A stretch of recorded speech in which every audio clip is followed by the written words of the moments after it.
ಹರಿ ಓಂ.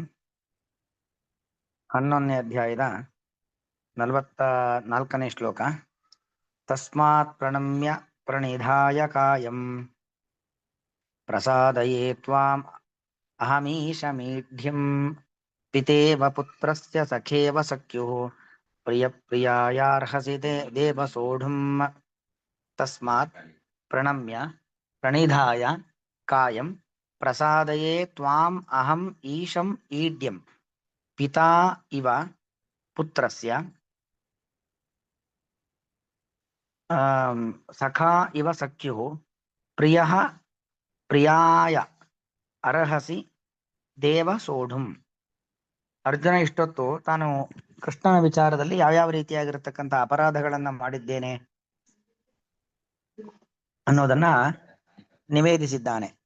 ಯಾವ ಯಾವ ರೀತಿಯಾದ ಅಪರಾಧಗಳನ್ನ ಮಾಡಿದ್ದೇನೆ ಅಂತ ಹೇಳಿ ಕೊನೆಗೆ ನೀನು ಕ್ಷಮಿಸಲೇಬೇಕು ಅನ್ನೋದನ್ನ ಮಾತಾಡ್ತಾ ಇದ್ದಾನೆ.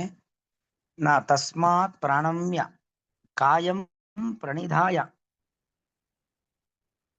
ನಾನು ಕಾಯಂ ಪ್ರಣಿಧಾಯ ಅಂದ್ರೇನು, ಈ ದಂಡ ಪ್ರಣಾಮ ಅಂತಾರಲ್ವಾ, ಹಾಗೆ ಪೂರ್ತಿ ಮಲಗಿ ನಾನು ನಮಸ್ಕಾರವನ್ನ ಮಾಡ್ತಾ ಇದ್ದೇನೆ. ದೀರ್ಘ ಶಿರಸಾಷ್ಟಾಂಗ ನಮಸ್ಕಾರ, ಅಷ್ಟಾಂಗಗಳಿಂದಾಗಿ ಪೂರ್ತಿ ಭೂಮಿಯಲ್ಲಿ ಅಡ್ಡ ಮಲಗಿ ನಾನು ನಿನಗೆ ನಮಸ್ಕಾರವನ್ನ ಮಾಡ್ತಾ ಇದ್ದೇನೆ. ಕಾಯ ಅಂದ್ರೆ ದೇಹ ಅಂತ ಅರ್ಥ. ಹಾಗೆ ಅದನ್ನ ಪ್ರಣಿಧಾಯ, ಪ್ರನಿಧಾಯ ಅಂದ್ರೇನು, ಚೆನ್ನಾಗಿ ಭೂಮಿಯಲ್ಲಿ ಇಟ್ಟು ಪೂರ್ತಿ ಇಡೀ ನನ್ನ ದೇಹದ ಭಾಗವನ್ನ ಭೂಮಿಯಲ್ಲಿ ಬಿಟ್ಟು ಅಂತ ಅರ್ಥ. ಅಂದ್ರೆ ಅರ್ಥ ಏನು, ಅಷ್ಟು ಪೂರ್ತಿ ನಾನು ನಿನ್ನನ್ಗೆ ಶರಣಾಗ್ತಾ ಇದ್ದೇನೆ, ಪೂರ್ತಿ ನಾನು ಮಲಗಿ ನಿನಗೆ ನಮಸ್ಕಾರವನ್ನ ಮಾಡ್ತಾ ಇದ್ದೇನೆ. ಕಾಯಂ ಪ್ರಣಿಧಾಯ, ಪ್ರಣಮ್ಯ ನಮಸ್ಕಾರ ಮಾಡಿ, ಈಶಂ ಈಡ್ಯಂ ತ್ವಾಮಹಂ ಪ್ರಸಾದಯೇ, ನೀನು ಈಶ, ಈಶ ಅಂದ್ರೆ ಎಲ್ಲರ ನಿಯಾಮಕ ನೀನು. ಈಡ್ಯ ಅಂದ್ರೆ ಈಡಸ್ತುತೋ ಅಂತ ಧಾತು, ಅಂದ್ರೆ ನೀನು ಸ್ತುತಿಸಿಕೊಳ್ಳಲು ಯೋಗ್ಯನಾದವನು ಅಂತ ಅರ್ಥ. ಅಂದ್ರೆ ಸ್ತುತ್ಯರ್ಹ. ಈಗ ಕೆಲವರು ಸುಮ್ಮನೆ ಹೊಗಳುತ್ತಾರೆ, ಅವರಲ್ಲಿ ಹೊಗಳಿಸಿಕೊಳ್ಳುವ ಯೋಗ್ಯತೆ ಇರೋದಿಲ್ಲ.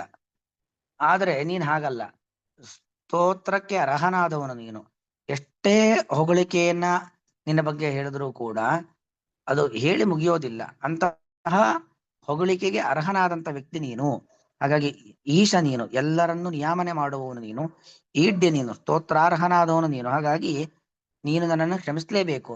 ನೀನನ್ನ ಎಷ್ಟು ಹೊತ್ತು ಕ್ಷಮಿಸೋದಿಲ್ಲೋ ಅಷ್ಟು ನಾನು ನಿನ್ನನ್ನ ನಿರಂತರವಾಗಿ ಸ್ತೋತ್ರ ಮಾಡ್ತಾನೆ ಇರ್ತೇನೆ. ಈಡ್ಯಂ ಈಶಂ ಅಹಂ ಪ್ರಸಾದಯೇ, ಅದು ನಾನು ನಿನ್ನ ಪ್ರಸಾದಯೇ ಅಂದ್ರೆ ಪ್ರಸನ್ನೀಕರಿಸುತ್ತೇನೆ. ನನ್ನ ವಿಚಾರದಲ್ಲಿ ನೀನು ಪ್ರಸನ್ನನಾಗಬೇಕು. ಈಗೊಬ್ರು ನಮ್ಮ ಮೇಲೆ ಕೋಪಗೊಂಡಿದ್ದಾಗ ಅವರು ಆ ಕೋಪವನ್ನ ಪರಿಹಾರ ಮಾಡಿಕೊಳ್ಳುವಂತೆ ನಾವು ಮಾತಾಡ್ತೀವಲ್ಲ, ಅದಕ್ಕೆ ಪ್ರಸಾದಯೇ ಅಂತ ಕರೆಯುವಂಥದ್ದು. ಹಾಗೆ ವಸ್ತುತಃ ಕೃಷ್ಣ ಅರ್ಜುನನ ಬಗ್ಗೆ ಕೋಪಗೊಂಡಿಲ್ಲ, ಆದರೆ ಅರ್ಜುನನಿಗೆ ಆ ಒಂದು ಪಾಪ ಪ್ರಜ್ಞೆ ಕಾಡ್ತಾ ಇದೆ. ನಾನು ಕೃಷ್ಣನನ್ನ ಒಬ್ಬ ಸಾಮಾನ್ಯ ವ್ಯಕ್ತಿ ಅಂತ ಅನ್ಕೊಂಡು ಹೀಗೆಲ್ಲ ಒಬ್ಬ ಸ್ನೇಹಿತನಂತೆ ನಡೆಸ್ಕೊಂಡು ಬಿಟ್ಟೆ ಅವನನ್ನ. ನಾನಂತೂ ತಪ್ಪು ಮಾಡಿದ್ದೇನೆ, ಕೃಷ್ಣನಿಗೆ ಕೋಪ ಬಂದಿಲ್ಲದೆ ಇರಬಹುದು, ಅದು ಅವನ ದೊಡ್ಡ ಗುಣ. ಆದರೆ ಕ್ಷಮೆಯನ್ನ ಕೇಳಬೇಕಾಗಿರತಕ್ಕಂಥದ್ದು ನನ್ನ ಕರ್ತವ್ಯ, ಅವನನ್ನ ಪ್ರಸನ್ನೀಕರಿಸಬೇಕಾಗಿರತಕ್ಕಂಥದ್ದು ನನ್ನ ಕರ್ತವ್ಯ. ಹಾಗಾಗಿ ಅಹಂ ತ್ವಾಂ ಪ್ರಸಾದಯೇ, ನಾನು ನಿನ್ನನ್ನ ಪ್ರಸನ್ನೀಕರಿಸುತ್ತೇನೆ. ನನ್ನ ವಿಚಾರದಲ್ಲಿ ನೀನು ಪ್ರಸನ್ನನಾಗು. ಭಕ್ತನಾಗಿರುವಂತ ನಾನು ನಿನ್ನ ಮುಂದೆ ಕಾಯಂ ಪ್ರಣಿಧಾಯ, ಪೂರ್ತಿ ಮಲಗಿ ಆ ಸಾಷ್ಟಾಂಗ ನಮಸ್ಕಾರವನ್ನ ಮಾಡ್ತಾ ಇದ್ದೇನೆ, ನನ್ನನ್ನ ಕ್ಷಮಿಸುವವನಾಗು. ಅದು ಹೇಗೆ? ಪುತ್ರಸ್ಯ ಪಿತಾ ಇವ, ಅದು ಭಗವಂತ ಜಗತ್ತಿನ ತಂದೆ ಅಲ್ವಾ. ಹಾಗಾಗಿ ನನ್ನನ್ನೊಂದು ಚಿಕ್ಕ ಮಗು ಅಂತ ಅನ್ಕೋ, ಮಗುವಿನ ವಿಚಾರದಲ್ಲಿ ತಂದೆ ಹೇಗೆ ಬೇಗ ಕರಗಿ ನೀರಾಗ್ತಾರೋ ಆ ರೀತಿಯಲ್ಲಿ ನನ್ನನ್ನ ನಿನ್ನ ಮಗು ಅಂತ ಅನ್ಕೊಂಡು ನನ್ನ ಅಪರಾಧಗಳನ್ನ ಮನ್ನಿಸು. ಪಿತಾ ಇವ, ತಂದೆಯಂತೆ, ಮಕ್ಕಳ ವಿಚಾರದಲ್ಲಿ ತಂದೆಯಂತೆ ನೀನು ನನ್ನ ವಿಚಾರದಲ್ಲಿ ಕರಗಿ ನೀರಾಗು.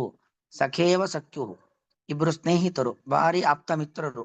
ಅಲ್ಲಿ ಒಬ್ಬ ಏನೋ ಅಪರಾಧಗಳನ್ನ ಮಾಡಿರ್ತಾನೆ, ಅದನ್ನೇ ಬೆಳೆಸ್ಕೊಂಡು ದೊಡ್ಡದು ಮಾಡೋದಲ್ಲ. ಮತ್ತೊಬ್ಬ ಸ್ನೇಹಿತ ಅವನನ್ನ ಬೇಗ ಕ್ಷಮಿಸಿ ಮತ್ತದೇ ಸ್ನೇಹ ಬಾಂಧವ್ಯವನ್ನ ಮುಂದುವರಿಸ್ತಾರೆ. ಹಾಗೆ ಸಖ್ಯುಹು ಸಖಾ ಇವ, ಸ್ನೇಹಿತನಂತೆ, ಒಬ್ಬ ಸ್ನೇಹಿತನ ವಿಚಾರದಲ್ಲಿ ಮತ್ತೊಬ್ಬ ಸ್ನೇಹಿತನಂತೆ ನನ್ನ ಬಳಿ ವರ್ತಿಸು. ಹಾಗೆ ಪ್ರಿಯಾಯ ಪ್ರಿಯ, ಹಾಗೆ ಪ್ರಿಯನು ಪ್ರಿಯನ ಅಪರಾಧವನ್ನ, ಇಬ್ಬರಿಗೂ ಬಹಳ ಇಬ್ಬರ ನಡುವೆ ಒಂದು ಪ್ರೀತಿ ಬಾಂಧವ್ಯ ಇದೆ. ಏನೋ ಆಕಸ್ಮಿಕವಾಗಿ ತಪ್ಪು ಮಾಡ್ದ ಅಂದ ಆ ಪ್ರೀತಿ ಪಾತ್ರನಾದ ಮತ್ತೊಬ್ಬ ವ್ಯಕ್ತಿ ಕ್ಷಮಿಸ್ತಾನಲ್ವಾ, ಹಾಗೆ ಕ್ಷಮಿಸು. ಹಾಗಾಗಿ ದೇವ ಸೋಡುಂ ಅರ್ಹಸಿ, ಸೋಡುಂ ಅಂದ್ರೆ ನನ್ನ ಅಪರಾಧಗಳನ್ನು ಸಹಿಸಲು ಅಥವಾ ಕ್ಷಮಿಸಲು, ಕ್ಷಂತುಂ ಅರ್ಹಸಿ ಅಂತ ಅರ್ಥ. ನೀನೇ ಕ್ಷಮಿಸಬೇಕು, ಯಾಕೆ ಕ್ಷಮಾ ಸಮುದ್ರ ನೀನು. ಭಗವಂತ ಅಂದ್ರೆ ಕ್ಷಮಾ ಸಮುದ್ರ. ಹಾಗಾಗಿ ಕ್ಷಮಾ ಸಮುದ್ರನಾಗಿರ್ತಕ್ಕಂಥ ಭಗವಂತನೇ ನನ್ನ ಎಲ್ಲಾ ಅಪರಾಧಗಳನ್ನ ನೀನೇ ಪರಿಹರಿಸಬೇಕು. ಅದು ಹೇಗೆ? ಒಬ್ಬ ಮಗುವನ್ನ ತಂದೆ ಕ್ಷಮಿಸುವಂತೆ, ಗೆಳೆಯನನ್ನ ಮತ್ತೊಬ್ಬ ಗೆಳೆಯ ಕ್ಷಮಿಸುವಂತೆ, ಅತ್ಯಂತ ಪ್ರೀತಿ ಪಾತ್ರನಾದ ವ್ಯಕ್ತಿಯನ್ನ ಮತ್ತೊಬ್ಬ ಪ್ರೀತಿ ಪಾತ್ರನಾಗಿರ್ತಕ್ಕಂಥ ವ್ಯಕ್ತಿ ಕ್ಷಮಿಸುವಂತೆ ನನ್ನೆಲ್ಲ ಅಪರಾಧಗಳನ್ನ ಮನ್ನಿಸು, ನನ್ನನ್ನ ಅನುಗ್ರಹಿಸು ದೇವ. ಅದಕ್ಕೋಸ್ಕರವಾಗಿ ನನಗೆ ಇನ್ನೇನು ಮಾಡಬೇಕು ಅಂತ ಗೊತ್ತಾಗ್ತಾ ಇಲ್ಲ. ಬಾಯಲ್ಲಿ ಕ್ಷಮೆ ಕೇಳಾಯ್ತು, ಈಗ ದೇಹದ ಮೂಲಕವಾಗಿ ನಾನು ಪೂರ್ತಿ ನಿನಗೆ ದಂಡ ಪ್ರಣಾಮಗಳನ್ನ ಮಾಡ್ತಾ ಇದ್ದೇನೆ. ಯಾಕಂದ್ರೆ ಹಿಂದೆ ಈಗಾಗಲೇ ಬಾಯಲ್ಲಿ ಕ್ಷಮೆಯನ್ನ ತತ್ ಸಮಕ್ಷಂ ತತ್ ಕ್ಷಾಮಯೇ ಅಂತ ಹಿಂದೆ ಹೇಳ್ಬಿಟ್ಟಿದ್ದಾನೆ. ಕ್ಷಾಮಯೇ ಕ್ಷಮಾ ಪ್ರಾರ್ಥನೆಯನ್ನ ಮಾಡ್ತಾ ಇದ್ದೇನೆ ಅಂತ ಬಾಯಲ್ಲಿ ಕ್ಷಮಾ ಪ್ರಾರ್ಥನೆಯನ್ನ ಮಾಡಿ, ಈಗ ಮನಸ್ಸಲ್ಲಿದ್ದದ್ದನ್ನ ಬಾಯಿಯಲ್ಲಿ ಹೇಳ್ದ. ಮಾನಸಿಕವಾದ ಕ್ಷಮಾ ಪ್ರಾರ್ಥನೆ, ಬಾಯಿಯ ಮೂಲಕವಾಗಿ ವಾಚಿಕವಾದ ಕ್ಷಮಾ ಪ್ರಾರ್ಥನೆ, ಈಗ ಮತ್ತೆ ಆ ದೈಹಿಕವಾದ ಕಾಯಿಕವಾಗಿರ್ತಕ್ಕಂಥ ಕ್ಷಮಾ ಪ್ರಾರ್ಥನೆಯನ್ನು ಮಾಡಿ, ಈಗ ಕಾಯ ವಾಚ ಮನಸ ನಾನು ಪೂರ್ತಿ ನಿನಗೆ ಶರಣಾಗಿದ್ದೇನೆ, ನನ್ನನ್ನು ಅನುಗ್ರಹಿಸು ಅಂತ ಹೀಗೆ ಅರ್ಜುನನ ಪ್ರಾರ್ಥನೆ. ದೇವ ಎಲೈ ಭಗವನ್ನೇ. ದೇವ ಅಂದ್ರೆ ದೇವ ಶಬ್ದಕ್ಕರ್ಥ ಕ್ರೀಡಾದಿ ಗುಣ ವಿಶಿಷ್ಟ ಅಂತ ಅರ್ಥ. ಅಂದ್ರೆ ಭಗವಂತನಿಗೆ ಎಲ್ಲವೂ ಒಂದು ಕ್ರೀಡೆಯಂತೆ, ಯಾವುದೂ ದೊಡ್ಡ ಕೆಲಸ ಅಂತ ಅಲ್ವೇ ಅಲ್ಲ, ಭಗವಂತನಿಗೆ ಎಲ್ಲವೂ ಕೂಡ ಒಂದು ಕ್ರೀಡೆಯಂತೆ ಇರುವಂಥದ್ದು. ಹಾಗಾಗಿ ಕ್ರೀಡಾದಿ ಗುಣ ವಿಶಿಷ್ಟನಾಗಿರ್ತಕ್ಕಂಥ ಭಗವಂತನೇ